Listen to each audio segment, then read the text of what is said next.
দিতে পারিনি। চলে বলো ইনশাআল্লাহ। আমি সম্প্রীতির কথা আপনাদের কাছে বলি, শোনেন।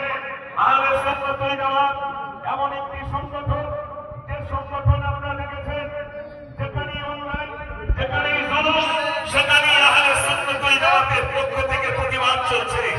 আপনারা কোথায় ছিলেন যেদিন কলকাতার রাজপথে মুসলমানদেরকে কেন্দ্র করে বলা হয়েছিল রুমি বলা, জিহাদি, সন্ত্রাসী, জঙ্গি, বিভিন্ন রকম ভাবে যখন আলেম ওলামাদের প্রতি ভিন্ন রকম ভাবে মন্তব্য করেছিল, সেই সময় আমাদের বড় ভাইজান আহলে সুন্নাত ওয়াল জামাতের কর্ণধার তিনি প্রতিবাদ করছেন, করছেন।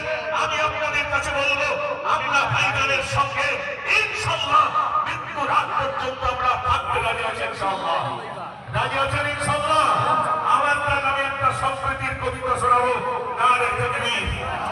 এরকম আওয়াজ নয়, এখান থেকে আওয়াজ হবে যে আওয়াজ কলকাতা পর্যন্ত যেন পৌঁছে যায়, কলকাতার মসনদ পর্যন্ত যেন পৌঁছে যায়, দিল্লির মসনদ পর্যন্ত যেন পৌঁছে যায়, এরকম আওয়াজ দেন। নারে তাকবীর, নারে তাকবীর।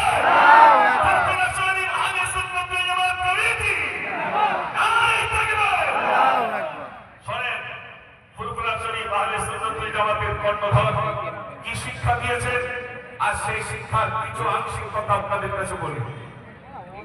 ভারতবাসী, ভারতবাসী, ভারতবাসী গো, ভারতবাসী, ভারতবাসী, ভারতবাসী গো, ভারতবাসী, ভারতবাসী, ভারতবাসী গো, ভারতবাসী, ভারতবাসী, ভারতবাসী গো, সম্প্রীতির পতাকা হাতে আমরা তুলিব, আমরা তুলিব, আমরা তুলিব।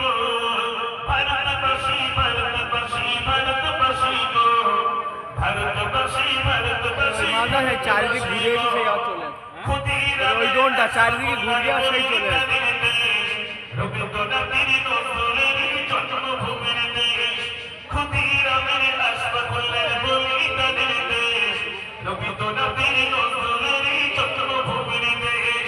সাম্প্রদায়িক চিকলখানি ছিঁড়ে ফেলিব, ছিঁড়ে ফেলিব, ছিঁড়ে ফেলিব।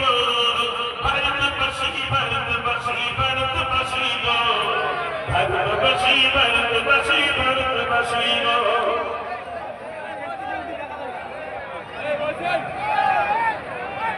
একটা